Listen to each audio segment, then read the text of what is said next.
Praise the lord. ఈరోజు దేవుని వాగ్దానం. దేవుని ప్రేమించు వారికి అనగా ఆయన సంకల్పము చెప్పున పడిన వారికి సమస్తము సమకూడి మేలు కొరకై జరుగుచున్నవని ఎరుగుదుము.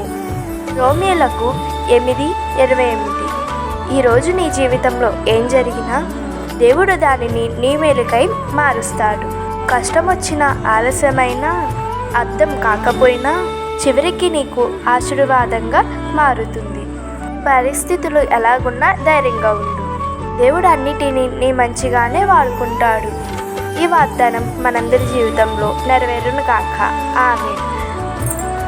మరెన్నో వాగ్దానాల కోసం మన ఛానల్ని సబ్స్క్రైబ్ చేసుకోండి.